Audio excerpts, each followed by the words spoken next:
Assalamualaikum warahmatullahi wabarakatuh. Perkenalkan, nama saya Arindi Indah Permata dengan NIM 21060051. Saya membuat tugas statistika lanjutan dengan materi, metode, dan distribusi sampling. Yang pertama, hubungan sampel dan populasi. Populasi adalah wilayah generalisasi yang terdiri dari objek atau subjek yang mempunyai kualitas dan karakteristik tertentu yang ditetapkan oleh peneliti untuk mempelajari dan kemudian ditarik kesimpulannya. Yang kedua, sampel. Sampel adalah bagian dari jumlah dan karakteristik yang dimiliki oleh populasi tersebut. Sampel yang diambil dari populasi tersebut harus betul-betul representatif atau mewakili populasi yang diteliti. Selanjutnya, sampel probabilitas merupakan suatu sampel yang dipilih sedemikian rupa dari populasi sehingga masing-masing anggota populasi memiliki probabilitas atau peluang sama untuk dijadikan sampel. Yang kedua, sampel non-probabilitas merupakan suatu sampel yang dipilih sedemikian rupa dari populasi sehingga setiap anggota tidak memiliki probabilitas atau peluang yang sama untuk dijadikan sampel. Metode penarikan sampel. Metode penarikan sampel terbagi dua, yaitu sampel probabilitas. Sampel probabilitas terbagi menjadi satu, penarikan sampel acak. Sampel acak adalah pengambilan anggota sampel dari populasi dilakukan secara acak tanpa memperhatikan strata yang ada dalam populasi itu. Cara ini dilakukan di anggota populasi homogen. Yang kedua, penarikan sampel acak terstruktur. Teknik ini digunakan apabila populasi memiliki anggota atau unsur yang tidak homogen dan berstrata, dan jumlah populasinya proporsional. Misalnya, suatu organisasi memiliki pegawai dengan latar belakang pendidikan berbeda-beda. Lulusan S1 90 orang, S2 30 orang, SMA 120 orang. Dan sampel cluster, yaitu menentukan jumlah sampel apabila populasi berstrata tapi kurang proporsional. Misalnya, pegawai dari unit kerja tertentu memiliki 3 orang lulusan S3, 4 orang S2, 90 S1, 800 SMU, 700 SMP, maka 3 orang lulusan S3 dan 4 orang S2 diambil semuanya sebagai sampel.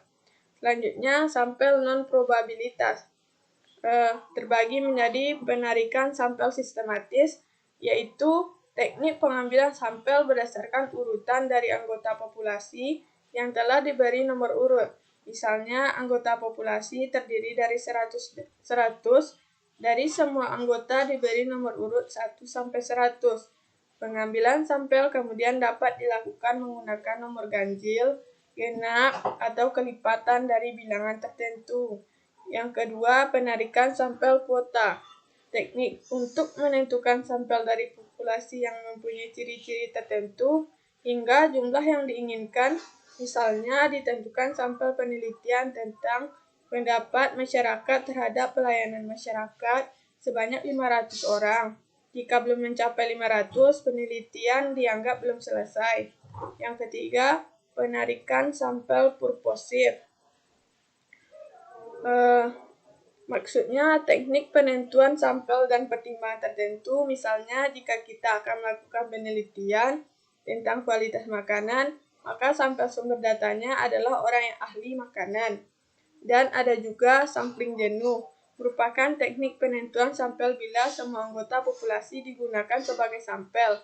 Hal ini sering dilakukan jika jumlah populasi relatif sedikit. Bisa juga penelitian ini ingin membuat generalisasi dengan kesalahan yang sangat kecil. Istilah lain dari sampel jenuh adalah sensus, di mana semua anggota populasi dijadikan sampel. Selanjutnya, snowball sampling adalah teknik penentuan sampel yang mula-mula jumlahnya kecil, kemudian membesar. Dalam penentuan sampel, pertama-tama dipilih 1 orang, 2 orang, Tetapi karena disadari dua orang tersebut data yang didapatkan belum lengkap, maka peneliti mencari orang lain yang pandang lebih tahu atau dapat melengkapi data yang kurang. Hal tersebut dapat dilakukan berkali-kali hingga data lengkap. Langkah-langkah pengambilan sampel: 1. Menentukan target populasi. 2. Mendaftar seluruh elemen unit populasi. Yang ketiga, menentukan sumber informasi. Yang keempat, menentukan jumlah anggota sampel. Yang kelima, menentukan teknik sampling yang akan digunakan.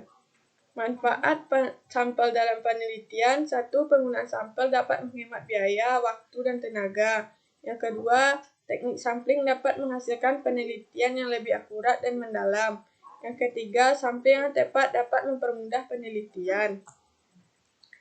Selanjutnya, definisi penarikan sampel acak sederhana merupakan pengambilan sampel dari populasi secara acak tanpa memperhatikan strata yang ada dalam populasi, dan setiap anggota populasi memiliki kesempatan yang sama untuk dijadikan sampel. Selanjutnya, dua cara sampel acak sederhana. Dua cara sampel acak sederhana yaitu: 1. Sistem kocokan. Sistem sampel acak sederhana. Sistem ini sama dengan sistem arisan. Yang kedua, menggunakan tabel acak. Memilih sampel dengan menggunakan suatu tabel. Dalam penggunaannya, ditentukan terlebih dahulu titik awal. Definisi penarikan sampel acak terstruktur. Penarikan sampel acak terstruktur adalah penarikan sampel acak terstruktur dilakukan dengan membagi anggota populasi dalam beberapa kelompok yang disebut strata. Lalu suatu sampel dipilih dari masing-masing stratum. Proses stratifikasi, populasi tidak rata dan populasi terstrata. Contoh menentukan jumlah sampel setiap stratum, seperti tabel.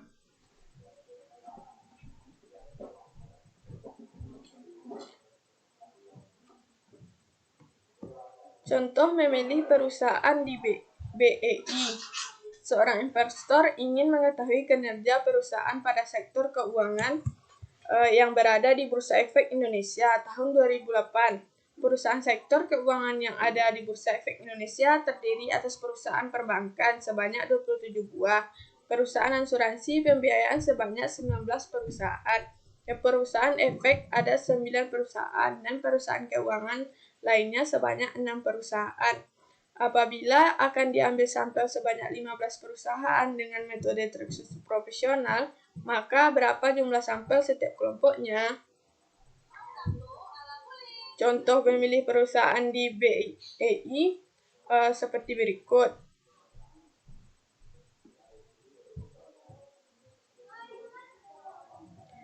Skema kluster populasi sampel terstruktur yaitu digabungkan yang sama saja, dan sampel kluster digabungkan sama rata. Definisi penarikan sampel sistematis. Penarikan sampel sistematis. Penarikan dikatakan sampel sistematis apabila setiap unsur atau anggota dalam populasi disusun secara tertentu, secara alfabetis dari besar hingga kecil atau sebaliknya. Kemudian dipilih titik awal secara acak, lalu setiap anggota dari populasi dipilih sebagai sampel. Penarikan sampel kuota. Sampel kuota pengambil sampel dari populasi yang mempunyai ciri-ciri tertentu sampai jumlah atau kuota yang diinginkan. Tujuan penarikan sampel kuota adalah untuk memperbaiki keterwakilan seluruh komponen dalam populasi. Maksud dari keterwakilan ini supaya seluruh karakteristik dalam populasi dapat terwakilkan dan tergambarkan dengan baik. Penarikan sampel purposif. Penarikan sampel purposif, penarikan sampel dengan mempertimbangkan tertentu. Penarikan dengan sampel purposif dibagi menjadi dua cara, yaitu: 1. Convenience sampling, yaitu penarikan sampel berdasarkan keinginan peneliti sesuai dengan tujuan penelitian. Dan yang kedua, judgment sampling, yaitu penarikan sampel berdasarkan penilaian terhadap karakteristik anggota sampel yang disesuaikan dengan penelitian. Selanjutnya, definisi kesalahan penarikan sampel. Kesalahan penarikan sampel merupakan perbedaan antara nilai statik sampel dengan nilai parameter dari populasi. Definisi distribusi sampel dari rata-rata hitung sampel. Distribusi sampel dari rata-rata hitung sampel suatu distribusi probabilitas yang terdiri dari seluruh kemungkinan rata-rata hitung sampel dari suatu ukuran sampel tertentu yang dipilih dari populasi, dan probabilitas terjadinya dihubungkan dengan setiap rata-rata hitung sampel. Contoh menghitung return on asset. Yang pertama, nilai rata-rata populasi. Nilai rata-rata sama dengan rata-rata dibagi N. Nilai rata-rata populasi dan sampel apabila diambil sampel 2 dari 5 bank. 1 kombinasi C sama dengan N per N dalam kurung N dikurang N. Yang kedua, perhitungan rata-rata dari setiap sampel. Seperti tabel, nilai rata-rata hitung sampel. X sama dengan 1 per CN A kali X.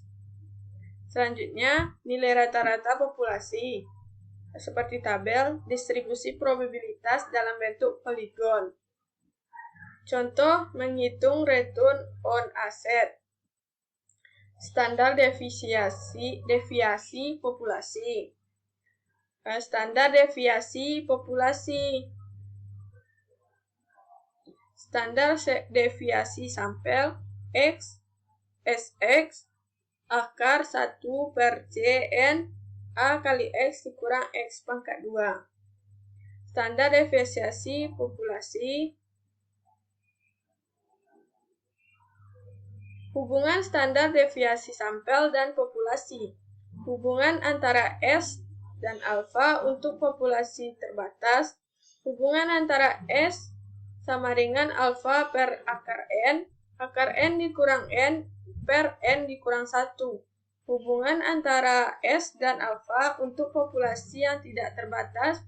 S sama dengan alfa per akar N. Distribusi sampling proporsi. Nilai rata-rata proporsi P sama dengan 1 per C A kali P. Tanda deviasi sampel proporsi SP sama dengan akar per 1 per CN A P kurang P pangkat 2. Standar deviasi proporsi SP sama dengan P1 dikurang P per N akar N dikurang N per N dikurang 1. Skema selisih populasi atau sampel seperti berikut. Skema selisih populasi atau sampel. Pada dasarnya, setiap sampel berukuran N yang diambil dari populasi merupakan variabel random dan cenderung mendekati normal. Oleh sebab itu, distribusi dari selisih rata-rata dan proporsi pada dasarnya juga mengikuti pola distribusi normal. Seperti gambar distribusi selisih rata-rata dan distribusi selisih proporsi. Distribusi sampai selisih rata-rata. Nilai rata-rata distribusi sampai selisih rata-rata X1 dikurang X2. X1 dikurang X2 sama dengan X1 dikurang X2 sama dengan mu 1 dikurang mu 2. Nilai standar deviasi distribusi sampai selisih rata-rata X1 dikurang X2. X1 dikurang X2 sama dengan akar S pangkat 2 X1 ditambah S pangkat 2 X2 sama dengan akar S2 X1 per N1 ditambah S2 X2 per N2. Sedangkan nilai Z untuk distribusi sampel selisih rata-rata, Z sama dengan X1 dikurang X2 per mu1 kurang mu2 per X1 S X1 kurang X2.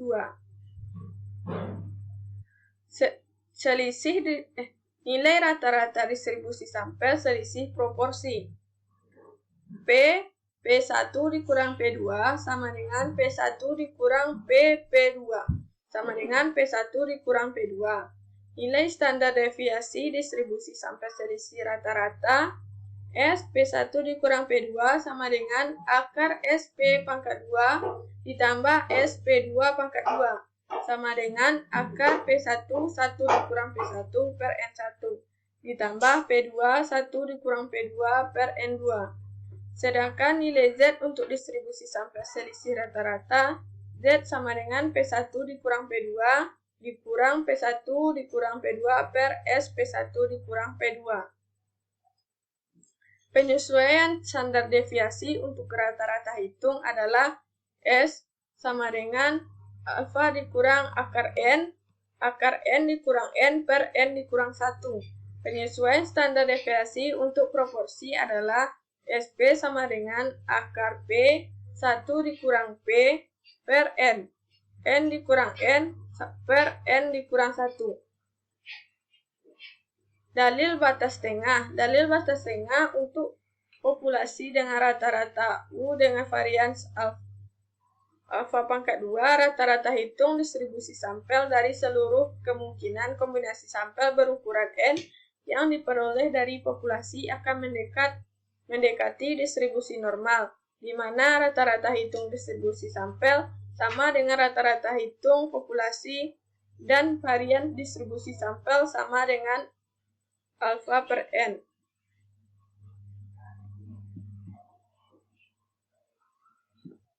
Distribusi sampling adalah distribusi peluang teoritis dari ukuran-ukuran statistik, misalnya adalah rata-rata, varian, dan proporsi, termasuk juga distribusi beda 2 rata-rata dan beda 2 proporsi. Konsep distribusi sampling ini dijadikan sebagai dasar dari statistik inferensial, di mana dengan distribusi sampling dapat diketahui karakteristik populasi atau parameter. Nilai dari parameter populasi bersifat konstan, sedangkan nilai estimasi parameter tidak bersifat konstan. Nilai parameter populasi hanya satu, yaitu sedangkan estimator akan berbeda-beda tergantung pada sampel yang terambil. Dengan demikian, estimator merupakan variabel acak, sehingga memiliki distribusi peluang tertentu. Dengan demikian, rata-rata varian dan proporsi memiliki distribusi peluang tertentu. Distribusi sampling rata-rata adalah distribusi dari rata-rata yang diperoleh dari semua sampel yang mungkin dari suatu populasi, di mana ukuran sampelnya tersebut yang sama besar. Misalnya, suatu populasi memiliki N elemen di mana rata-rata adalah U dan varian adalah A. Kemudian dari populasi tersebut diambil sampel sebanyak N elemen. Jika pengambilan sampel dilakukan dengan pengembalian, maka banyaknya kemungkinan kelompok sampel yang dapat terbentuk adalah N. Sedangkan jika pengambilan sampel dilakukan tanpa pengembalian, maka banyaknya kemungkinan kelompok sampel yang dapat terbentuk adalah N C per N sama dengan N per N dikurang N. Rata-rata kelompok sampel yang peroleh adalah pengambilan dengan pengambilan variannya. Selanjutnya, rata-rata kelompok sampelnya diperoleh dari pengembalian tanpa variannya. Kumpulan rata-rata kelompok sampel yang diperoleh dari pengambilan dengan pengambilan atau diperoleh dari pengambilan tanpa pengembalian.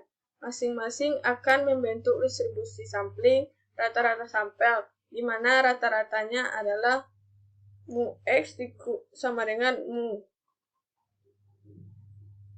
Selanjutnya, varian dari distribusi sampling rata-rata sampel yang diperoleh dari pengembalian dengan pengembalian adalah A alfa pangkat 2 dikurang alfa pangkat 2 per N.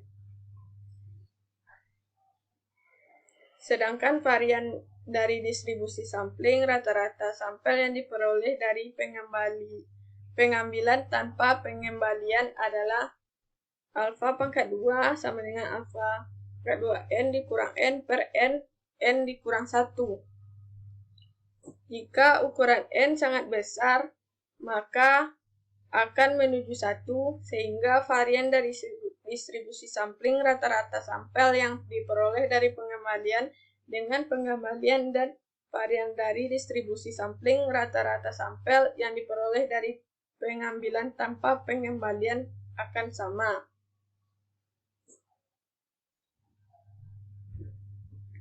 Dalil limit pusat yaitu ketika pengambilan sampel dengan ukuran N sampai sampel acak sederhana dari suatu populasi yang berasal dari distribusi apapun, maka distribusi rata-rata sampel dapat didekati dengan distribusi normal dengan syarat ukuran sampel yang besar. Biasanya disepakati ukuran sampel yang besar adalah N besar dari 30.